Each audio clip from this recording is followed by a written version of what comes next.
Today's webinar is about spatial data governance and management in practice. My name is Julia Dutton and I'm the Head of Global Marketing at Spatial. We're live today from Cambridge in the UK, but on our panelists, we've got representatives from the United States as well as the UK.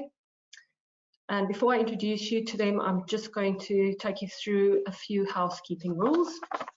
First of all, if you didn't see our webinar on an introduction to spatial data governance and management, that is available on our website and you can watch it on demand. Just a quick note, all audience members will be muted throughout the webinar, but you'll be able to ask questions using the chat function in your control panel. And we'll be taking questions at the end of the webinar. You'll also receive a recording of this webinar by email within 48 hours of the event. And please also look out for registration details, the follow-up webinar and the ultimate last webinar in the series on using One Integrate to automate your data governance. I'm now delighted to be welcoming our panelists for today. So on the webinar, we've got Sheila Steffenson, the Chief Executive Officer of Spatial Incorporated, based in Washington in the US, and also Kevin Sigwart, the Chief Operating Officer at Spatial, also based in Washington, and Simon Ashby, who is the Enterprise Solutions Architect at Spatial in the UK. I'm now going to hand you over to Sheila, who will be facilitating the discussion today. Thank you, Sheila. Thank you, Julia. And hi, everyone. It's great to be here again. And as Julia mentioned, this is the second in a series where the initial one, we went into the introduction to spatial data governance. Now we're going to go into, as Julia had said, a little bit more about spatial data governance in practice. And I think we all can recognize that spatial data governance has become much and much more on people's minds. And this is very evident in the fact that we see so many more chief data officers within organizations.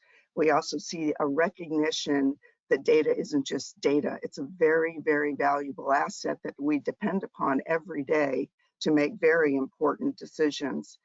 And I think that there is, there's a question as to why is it now all of a sudden, or not all of a sudden, but has gradually built up into becoming such an important topic and gaining so much more attention.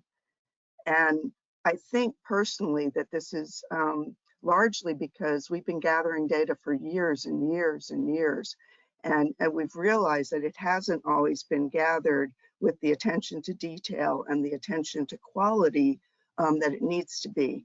And so suddenly we were realizing that maybe we're not necessarily getting the correct answers out of our data because it doesn't have the correct answers with them.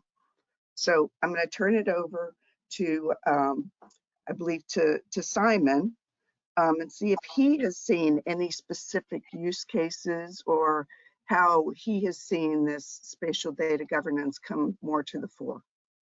Great, thank you, Sheila.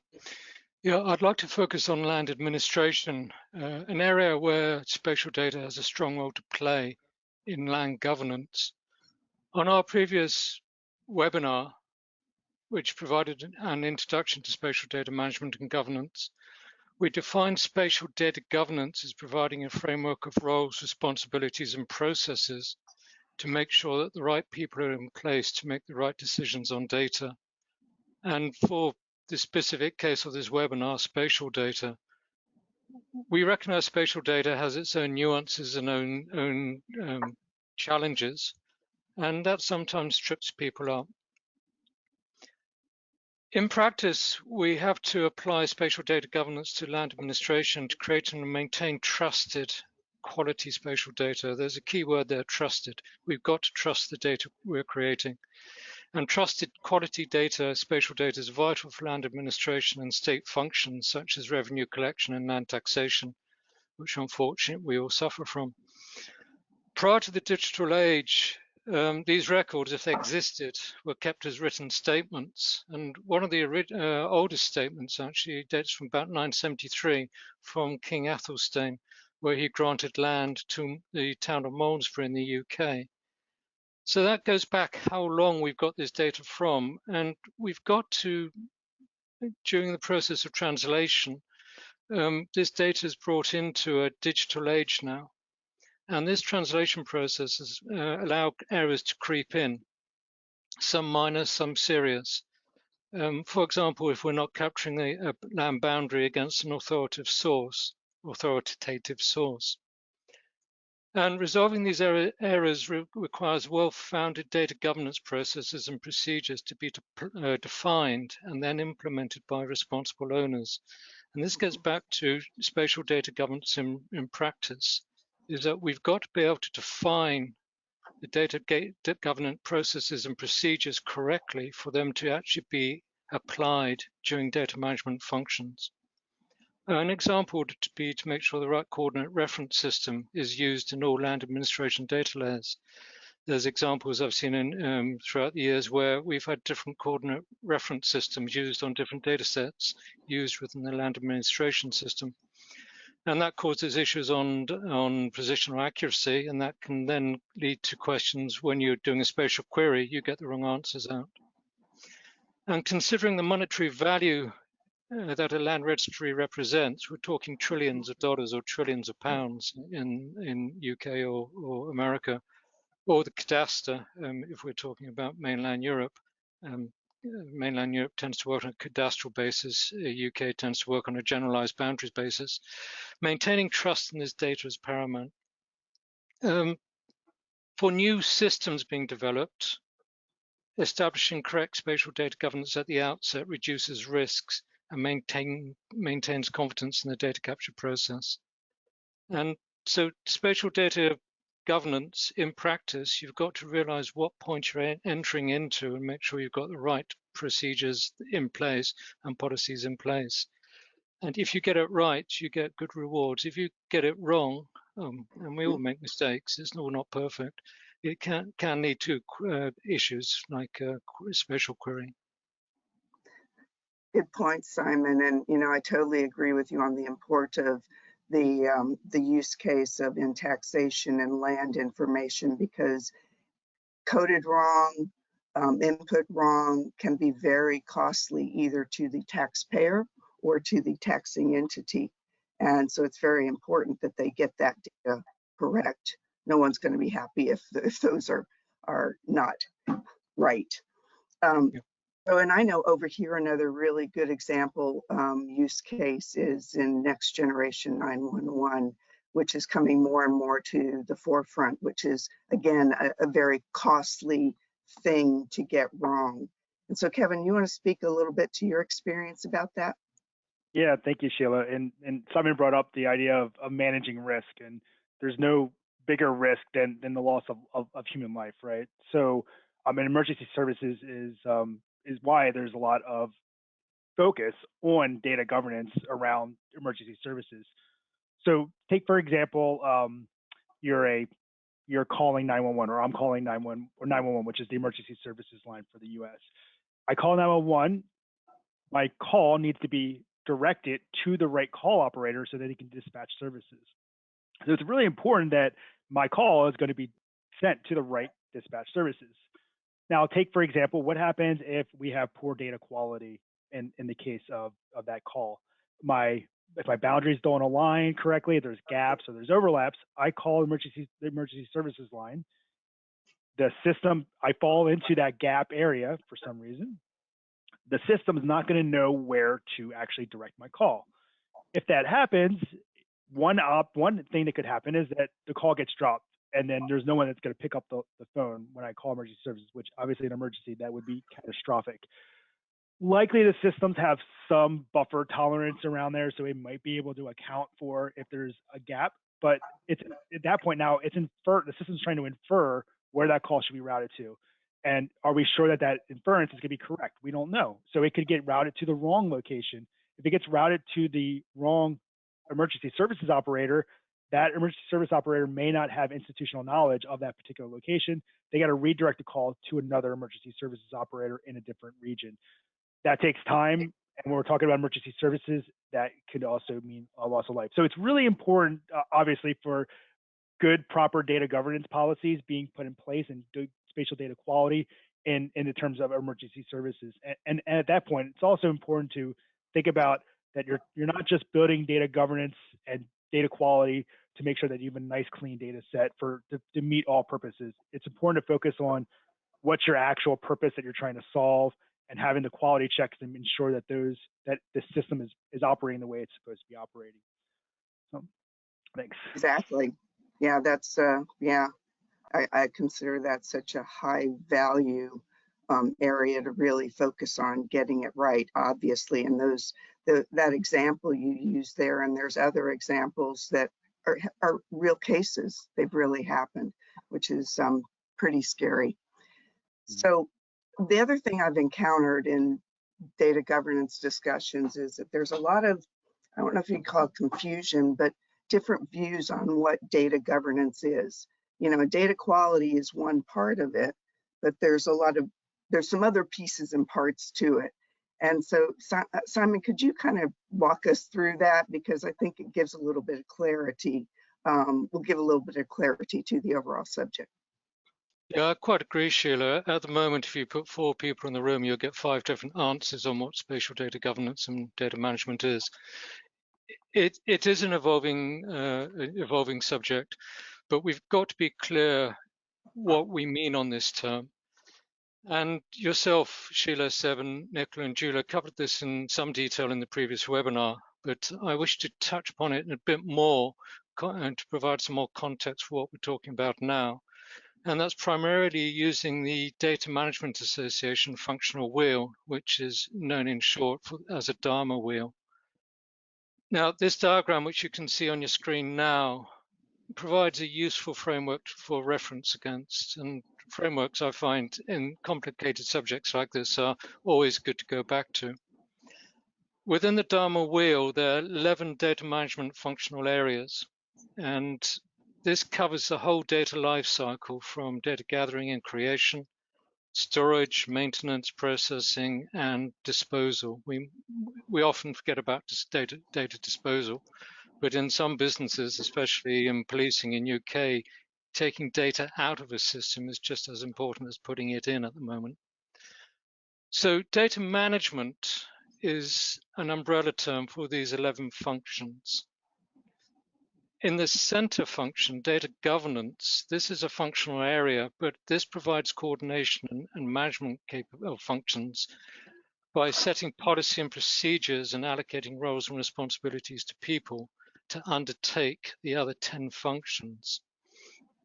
So spatial data governance is execution of these policies and procedures by the allocated people.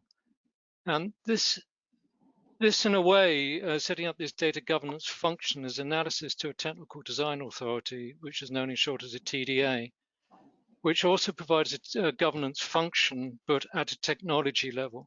So if you have a TDA, if you are looking to put a new piece of technology into your business, you often have to go to the technical design authority to get approval.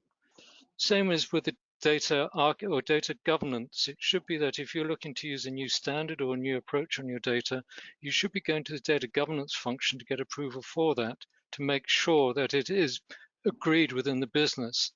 This stops a bit of the, for my US colleagues, Wild West approach, where people think, oh, that's a nice idea, let's try that one out. And we know once it's in, it never comes out. You know, we're like we all like that in technology. And until we get to a point of saying, ooh, we really can't cope with this anymore, and then it's got such a big problem, we don't want to be there. Of note, though, in existing systems, data governance firstly looks at data quality and in spatial data governance. And once we know the data quality, the other functions come in. That's in existing systems. In new systems, we tend to look at these functions in a different way. We probably look at the whole gamut of functions. But to know how I want to use data quality or how I should be doing data security, I would have to know what the policies, procedures, and such like at the data governance set by the data governance team are. So in summary, spatial data governance is thinking and control over the other management functions which are the doing. Sheila. Got it. Yeah, and I would say data governance is probably the last place we would want to wild west or cowboy it. Yeah, it needs to be a very good, solid structure. And to that point, there need to be solid roles and responsibilities. And I think that one of the challenges that chief data officers or data governance officers find is the cultural change, or what we call change management, because sometimes it's hard to get people to adapt to new ways. And so, Kevin, in your experience, what's the, with regard to roles and responsibilities, what's the process that you can have seen based on individual or small team tying together data management? Yeah, great question, Sheila, because there's plenty of great technology out there, including ours, that does really good data quality, all the aspects of data governance in general. But the thing that technology may not be able to solve is the culture and being able to institutionalize that culture. And when you're talking about data governance, it's not about just standing up one individual team and they're going to make sure that all the data is good and clean. You got to actually institutionalize this throughout the entire organization. Everywhere from the people that are going out in the field and collecting the data, to the people that are analyzing the data once that data gets collected, to the people that are publishing the data out to for open data standards and so forth, and then all the way to the people that are running advanced analytics against it. They all need to be operating on based on a solid foundation, a data governance foundation.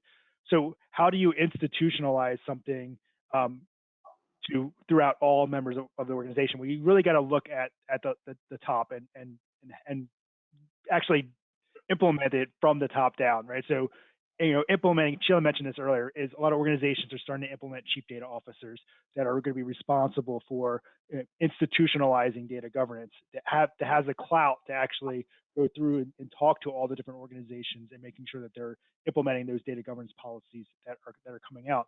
But keep in mind that a lot of times a chief data officer coming in, they have an IT background. They may not necessarily have a spatial background.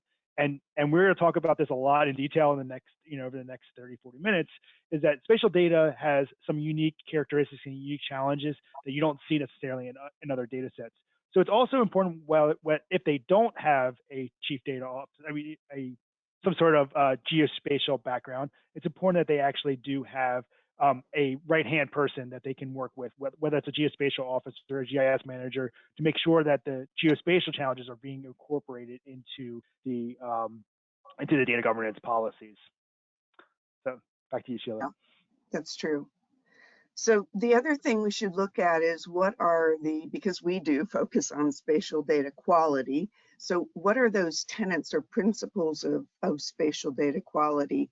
And, I'd say over the last 10 to 20 years, there have been some very good standards or outlines come about as to what spatial data quality is. We see OGC providing standards with regard to spatial data quality, and a number of others. And this goes to standards, but then it also goes to the technical level. And because I don't want to step in that area, I'm going to pass it to Kevin and let him talk about that. Yeah, thanks, Sheila. Yeah, when you're thinking about like spatial data quality, the first area that most people think about is the data actually spatially correct for us GIS people that are on this call?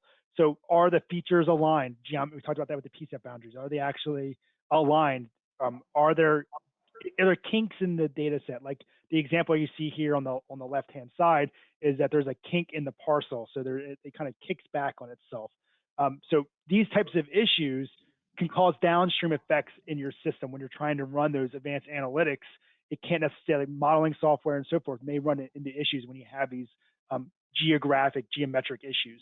But it goes beyond just looking at like the geometric issues. You also have to look at the other data in context, because you could have, your address points may be spatially correct. They may be actually inside of a parcel or inside of a building footprint.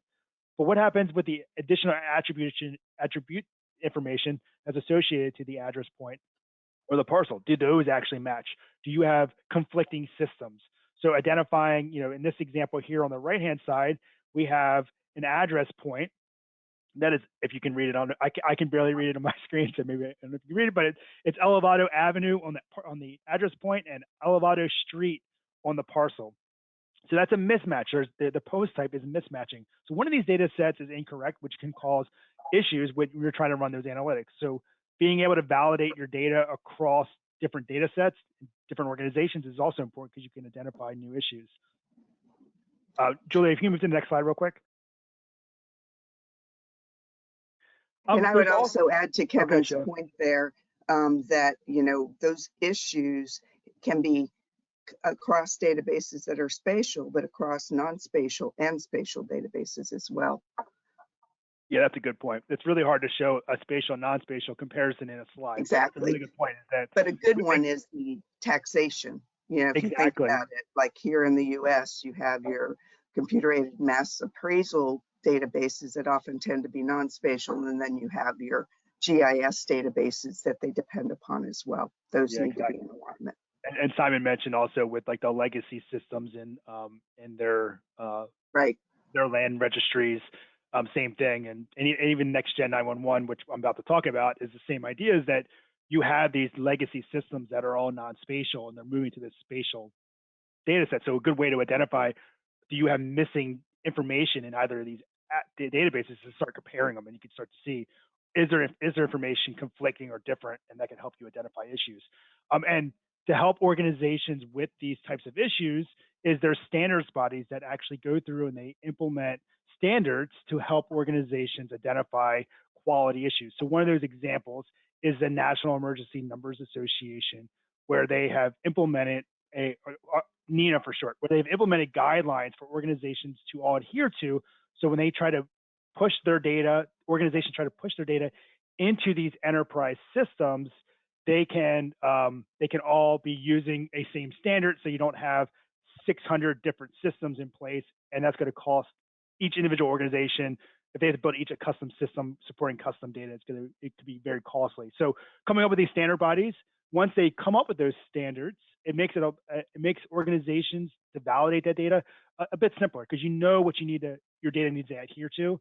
You can configure business rules, validation rules, identify these data quality issues, whether that's making sure, the example that I gave in the beginning, making sure your address points are actually located within a correct boundary, making sure the boundaries are aligned, but even more advanced validations, such as making sure that your addresses are addressed in the correct order.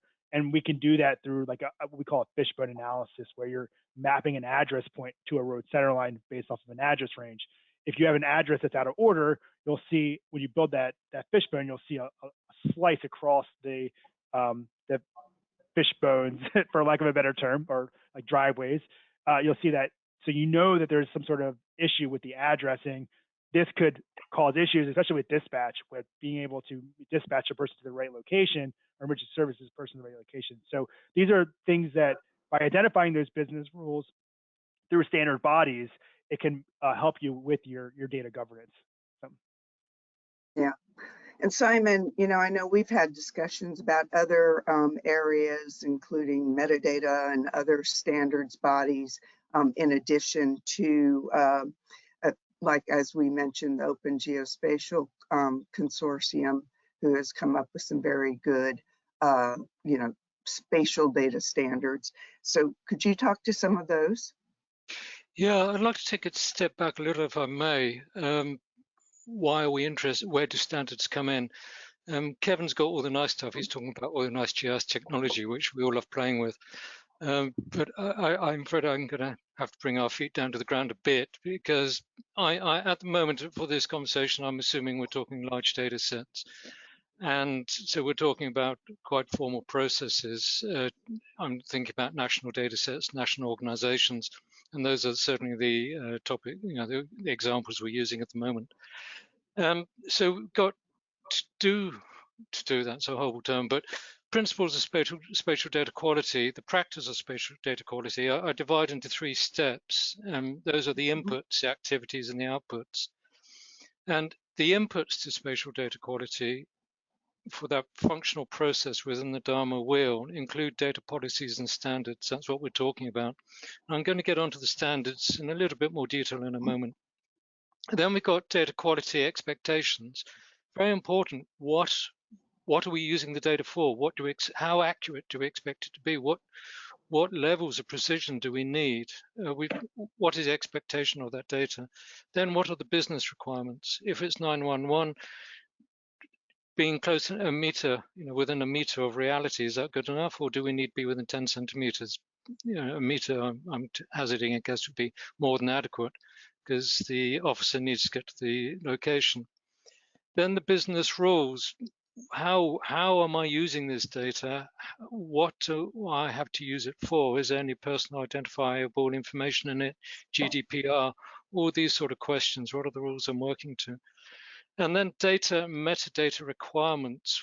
What types of data, spatial data, are we talking about? We've got significant focus at the moment on vector data, but there are multiple types of spatial data. We've got raster, we've got vector, we've got structured, we've got semi-structured. So what sort of data are we talking about? And metadata, that's just as important, because that gives us information about the data we're using, currency and such like. And not least, an input to this process is the actual data and metadata. Where am I getting it from? Is it coming from a master source, or is it a copy? If it's a copy, then I'm already nervous, because what am I validating? What am I checking? Once I've got all these inputs, I can then undertake the necessary activities, such as defining what the high quality spatial data is, i.e. what level we need to do it to. That's based on the business requirements, for example. Defining the quality spatial, the data quality strategy. And this is against the 6 core dimensions of, I put spatial data quality here. This is again from Dharma. So we're looking at completeness, uniqueness, timeliness, validity, accuracy, consistency. And this is where spatial data starts adding in over, you could say, standard digital data. Validity. What is a syntax we're putting it up against? For example, ISO 19125, simple spatial features. Are we validating against that structure? Accuracy. What coordinate reference system are we working to? How many decimal places are we working to? I know you mentioned past couple of decades, Sheila, but I go back to, I think, about 20 years ago when I was looking at a data set. We had 2 data sets. One was to 9 decimal points. The other was to 13 decimal points. Don't ask me why, but it was that accuracy. That we're talking nanometer accuracy there. It's rather silly, but one system couldn't read the other data. So one system saw a closed polygon, another system saw an open polygon, which means that if you were querying against that, you were getting different answers. So what is the accuracy you're working to? So we have to understand, we have to define what our data quality requirements are.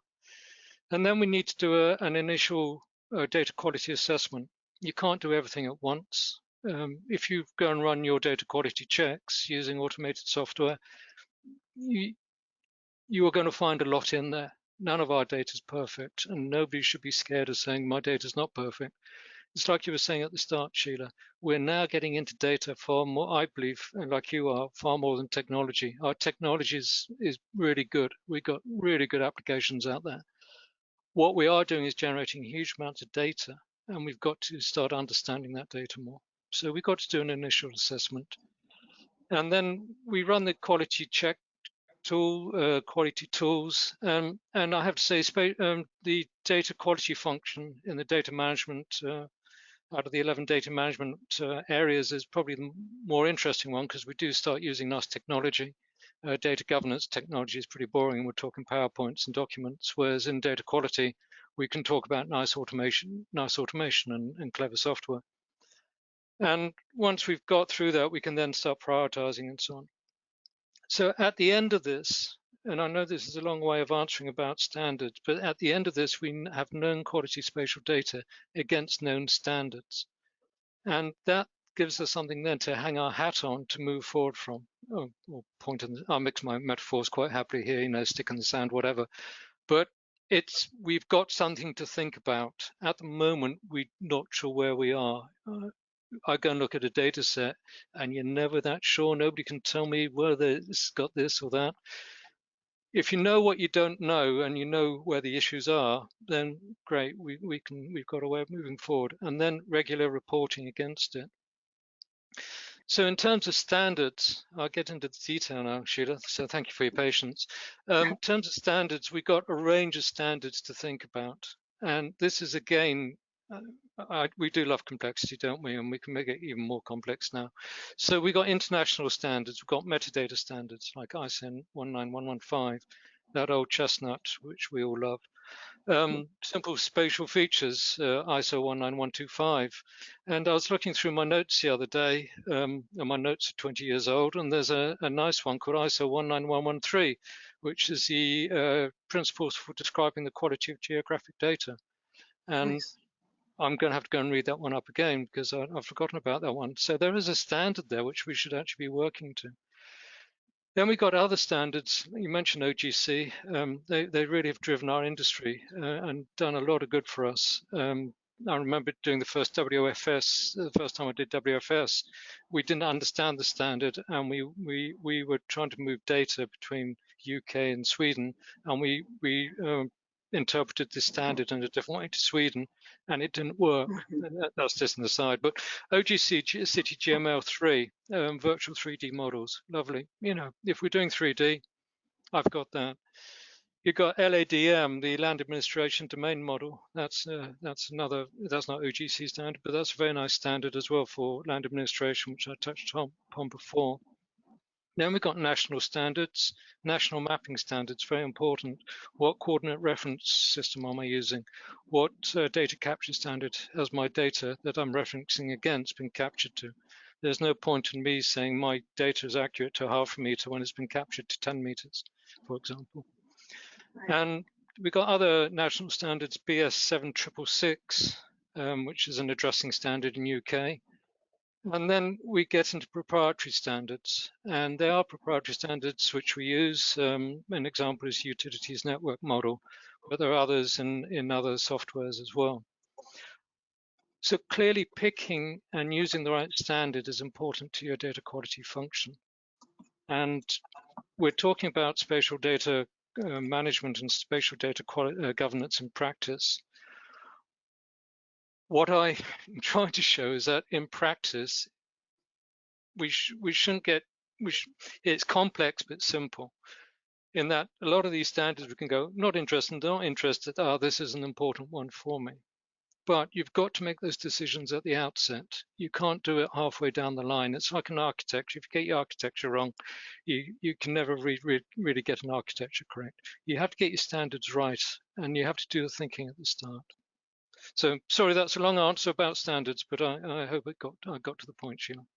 Oh, totally. And it occurs to me, we probably could take this one slide and those thoughts and do an entire webinar on it, because I had so many things coming into my head thinking about accuracy with regard to what you're doing with the data. And then if other people take that data, understanding what you did with it and the accuracy level, and does that meet my accuracy level needs based on my business requirements. And so it's a very kind of a long chain of process, I think. And I think there's a lot of value in really stepping back and thinking first about what you're doing. And I think that also that kind of leads me to the next thoughts around some of the obstacles. And I use a slide occasionally of a person with his head in the sand, because when you think about your data and you realize, I really don't know the quality of it, and it can be really daunting. That thought can be quite scary. But to your point, if you can get an assessment of it, you can understand what types of issues there are and where they might lie, then it's not so scary. You know where the demons are, right? And I think the other thing to really think about is, how do you begin? And I know you mentioned assessment as an initial look, which I totally agree with, understand. But then where do you go from there? So Kevin, Simon, would you guys like to comment on that? Yeah, I could carry on if you don't mind, Kevin, and then feedback through to you. So I'm talking about spatial data governance now, not spatial data qualities. So this is more the process and procedures rather than the actual data management function, which data quality is. And the first thing I'd say, there's a classic book, still is a classic book called Hitchhiker's Guide to the Galaxy, which is Don't Panic. And I'd say don't panic. It is not the end of the world. People have been here before. And the second thing is have a good cup of tea and realize you're not the first one in this situation. The answer to the universe 42 was discovered by making a piping hot cup of tea. So be realistic in what you know and what you don't know. We are talking challenging, it is a challenge, it's not insurmountable, but be realistic. Go, actually, this is really new to me. I need to start small. I need to grow in this journey. But get a reference for you to take that journey against. I've mentioned DAMA a couple of times, Data Association, sorry, Data Management Association. Sorry, I got my words confused there. They're a good reference. There are other architectural frameworks out there like TOGAF in the military sector, like DODAF or MODAF. But get a reference. People have done this before. Don't think you're inventing something new. Understand your business and get requirements. If you're been asked to do this work, if you've been asked to look at the spatial data governance and spatial data in your business, the business is identified there's an issue there. So it's not as if you're pushing against a closed door. The business is saying, hey, we'd like to do this better. Can you please get involved in doing this? And also think data, not technology. We all have a habit. We love technology. We all do. We live with technology, but we've got to think data in this one. Think about the principles of data. And don't get lost in process. That's great for me to say because I've just spent the past 30 minutes talking about process. But right at the start, don't think about process. You've got to understand the business. You just got to get in there. And if you're involved in spatial data, you probably, like us, you really enjoy maps, you really enjoy location. So you have the enthusiasm, and also you're inquisitive enough to go in and say, how do I solve this problem? What's going on here? So you need to poke around a lot. But to do that, you need exec level sponsorship if you're not the exec. So if you're going into your database administrator and saying, please have a data catalog, the standard answer from a DBA, I hope there are not too many DBAs on this call, is come back next year. So you need to be able to go and say to the DBA, look, really interested in this problem. I need a data catalog because I need a starting point to know what data, and especially what spatial data I've got. And once you've got this basic information, this basic grasp of the problem, you can start then designing and planning. And Kevin, I'll pass over to you at that point because you've been involved with clients who've been doing this designing and planning. Yeah, definitely. And just to piggyback off of what some of what Simon was saying is that understand your people. Like go out and have a cup of tea or a cup of coffee with your people. Understand what their requirements are. Understand how the data needs to flow, understanding your key stakeholders. In Next Gen 911, we know that the localities are responsible for managing and editing the data. So understanding that and making sure that when you're building these policies and processes, you're taking them into consideration as part of that because you need to get that buy-in. And yeah, I'm going to keep it short because we're running low on time, Sheila, but if you wanted to, I don't know if you wanted to add anything. Yeah, just a quick comment about it is that the other big challenge I see is the understand when you get into the people part of it, and you might call it cultural or you might call it change management, as we mentioned earlier. It's hard sometimes for people to change. So do you guys have any thoughts on that?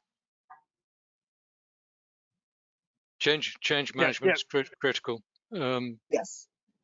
We are likely to change processes. You've got to take people with you. Out of all the people, process, information, technology, facilities, or people, whatever people wish to call it, people, process, information, people are by far the most important. And taking people with you, if you don't do that, you're never going to succeed.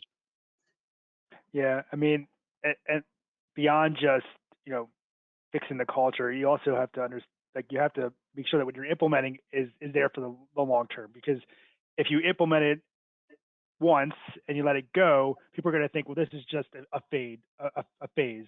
So instead, you want to make sure that you're implementing something that is long term, is repeatable, so that you can continue to make sure that your data governance is in place as data changes, as systems change. I'd just like to make one comment, if I may, Sheila, on the data management report. These can be powerful tools, but they can also cause angst, because they often come back and say your systems are this, your data models are that, and everybody is, oh crikey, it's not very nice. I'm getting 2 out of 5. What do I deal with it? If you're going into that approach of getting experts come in, a consultancy to come in and review your data governance and your data management, I should say data management here, because we're looking at all 11 areas, you've got to be in a position at the end of that report to act on it. So I'd advise, don't start on that journey until you're comfortable that you can react to the outputs of such a piece of work. Right. And to the change management, I think one of the things that we've done successfully in helping organizations automate data assessments, that when they get the results back of those, their eyes kind of open up and say, oh yeah, and then if you can offer them this carrot that says, we can help make fixing those issues a lot easier. And that, again, removing that daunting aspect of it. But let's turn this around and make this, let this end on a more positive note. So can we talk about some of the data management, data assessments, data improvement projects that we've seen that are really successful? And I know one is that an organization here in the States, rather large organization with a bunch of different departments, who really has put a solid data governance instance into place and has dealt with these different aspects of it to now where it's really moving in a much more smooth and cleaner way. So how about you guys? Right. Again, sorry, Kevin, I'll pass to you in a moment. I do seem to be talking a bit too much. But I'd separate it into two, data creators and data users. I'm going to talk about data creators. And Ordnance Survey Ireland, I believe, is an extremely good example of how we've moved forward with spatial data over the years. So it's a bit like land administration. The data originally was captured on mediums such as paper or parchment. Then we moved to copper plate printing. So again, it was a physical media. That's first generation. Then we went through to the second generation, which is on the next slide. And this moves forward in more printed maps, which we're familiar with in the UK as walking maps and such like OSGB, Ordnance Survey of Great Britain, done a very big range of walking maps. This is what I grew up with. Then we moved into the next generation, which is in Ordnance Survey Ireland is called Prime 2. This is an object-oriented database, and this produces a topographically seamless skin of the Earth. And to get to this stage, you've got to have strong data governance in place. If you haven't got strong spatial data governance, if you don't know what your standards are, if you don't know why you're doing this work, if you can't control your attributes, if you don't know what your business is, you do not get the quality of product that Ordnance Survey Ireland have generated with Prime 2. So I'd say this is a strong example of it being done well. Kevin. Yeah, thanks, Simon. That's a great example. One of the examples that I like to highlight, or one of the use cases, I should say, is some of the work that we're doing for Arizona. And for Arizona, the reason why I want to highlight Arizona is because you have two different organizations that have two different sets of requirements that are coming together and building a set of requirements so that it can support two different initiatives. And that is Next Generation 911, working with Arizona Department of Technology, and Arizona DOT around their LRS linear referencing system work. So in the past, both those organizations would have to collect data from the localities in order to update their central database repository. So basically, they were replicating the exact same workflow or similar workflow to support both of those initiatives. So if you're trying to do that and you're pushing on the locals to do that, you're making it more difficult. You're making them do two different processes, and duplication of work is not going to get organizations to actually participate. So it goes back to that culture thing. If you want to make if you want to make organizations actually participate, you got to make it easier for them. So what these two organizations decided to do is, why don't we come together? We'll make a process where localities can submit data once, and they can support two different initiatives.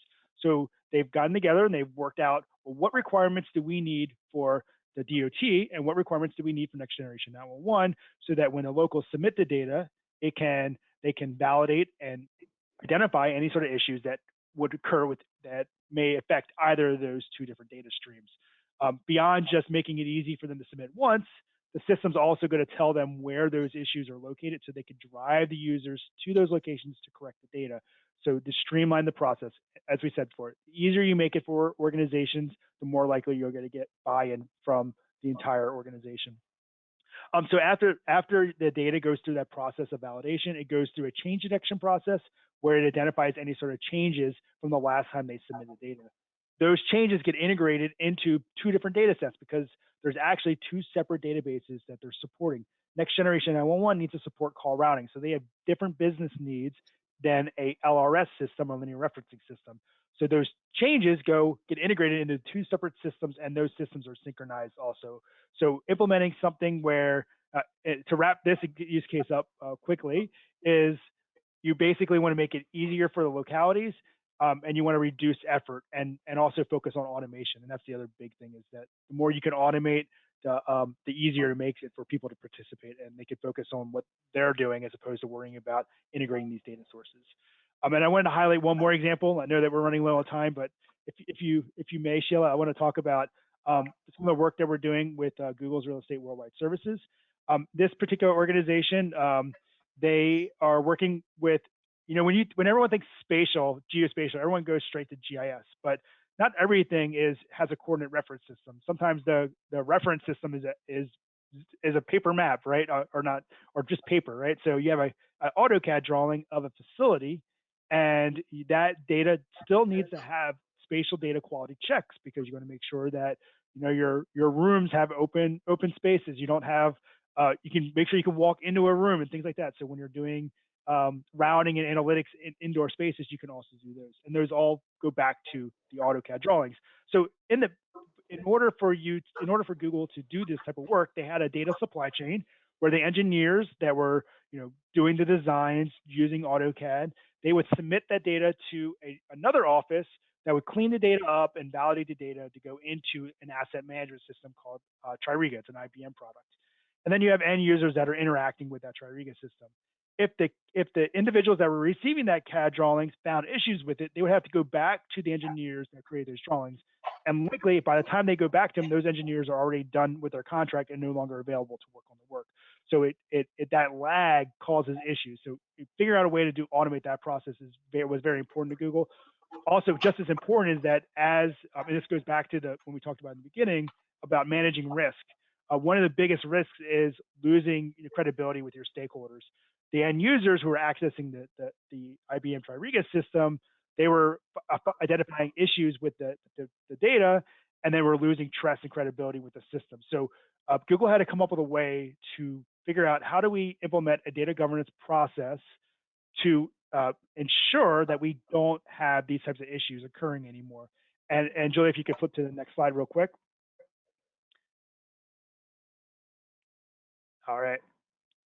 And we helped Google implement a system that has multiple checks and balances and automation through the process. So as the engineers are going to be creating their drawings, they can submit the data to be validated to make sure that they're following the standards set by Google through their data governance group.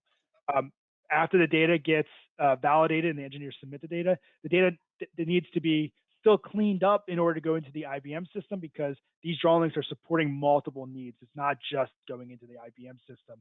So they go through a cleansing process, and then they use automation to validate, to make sure that the data is going to actually get integrated into that IBM product. The Tririga database is also validated, making sure that you don't have individuals assigned to stairwells, which we've seen in databases. And then all of that, by creating those checks and balances through the system, you're ensuring that your end users will have a credible system, and they will have they won't lose confidence in the system. And they can regain Great. confidence even more so. Regain confidence. Yes. Thank you. Yeah. No, I think those are all good points. And so I'm going to try to keep the wrap up concise since we are a little bit tight on time. But, you know, and I'm glad you brought up the one integrate and one data gateway here and its use. I joined One Spatial about 7 years ago. They asked me to join, and I only want to represent things that really help people. And having spent 30 something, I'm not going to date myself that much, but years in the geospatial industry, I spent, you know, several hours looking at the capabilities of the tools. And it was a big aha moment for me, because this to me was the missing piece. There are so many great applications out there to use the data, but how do you ensure when you're using that data, you're going to get the right answers out of it? And like in your case of Google, they weren't. And in your case of Arizona, by the way, I'd go back and say there's really a three-prong, because now the State Lands Organization is also getting on to that process within Arizona. But I think if you want to boil it down, what is the secret sauce in the one integrate and the one data gateway? It's the automation piece, because automating the assessment of the data is going to eliminate like subjectivity. You have two people looking at an issue with some data, and they could take it in completely different directions just because we think differently, right? And also the whole idea of that wanting to put your head in the sand, because everyone you talk to when they talk about cleaning up data, it is a very encumbering task, very, very time consuming. I mean, there are studies out there that talk about, you know, the percentages like 50 or 80% of people's times trying to get data right instead of doing the analysis with the data. And, you know, that's just a waste. And I think that, you know, we can establish a more repeatable system so that once we have our data right, because data is always changing, it's going to continue to be right, because those same automation tasks can be utilized to establish the maintenance.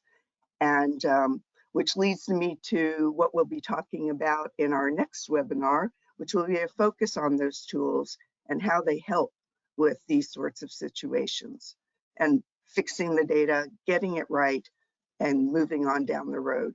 So Simon or Kevin, any last, I've combined you now. Simon, any last comments? Automation key. What we focused on in this conversation is process, procedures, policies, but that's what spatial data governance is about. So for people who came on and thought they're going to hear a lot about tools, I'm afraid you've got to join the next talk.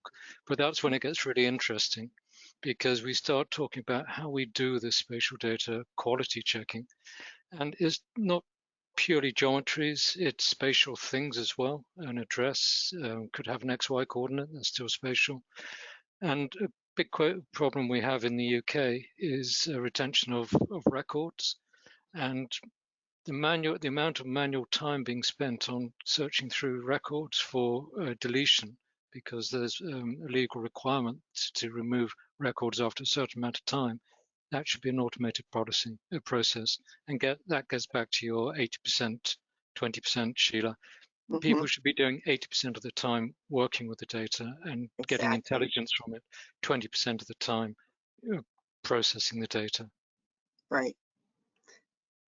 So that's a good way to wrap it, unless Kevin, you have anything you want to add? No, I'm good. I do see one question, so I'm going to go ahead and take it because I know the answer to this one, which is, do you also implement OGC, the Open Geospatial Commission standards for data quality checks? And yes, actually, as a part of our core product, the One Integrate, we deliver OGC spatial data checks, so like checking for kickbacks or gaps or overlaps and all those sorts of things. based on OGC standards. So yes, we do implement those. And also ISO standards are often developed from OGC. Right. And just to add, we also are members of OGC, and Yes, we we are. do also participate in the build out of those standards, whether it's spatial data quality or integration standards and so forth. Yeah, and matter of fact, we used a model that they developed out in some of our work, with the National Underground Asset Registry in the UK, and looking at it over here in the US, a muddy model. And so we are very big on looking at these standards bodies and how can we utilize what they do with what we do. Fantastic. Thank you very much to our panelists. That was a really engaging discussion.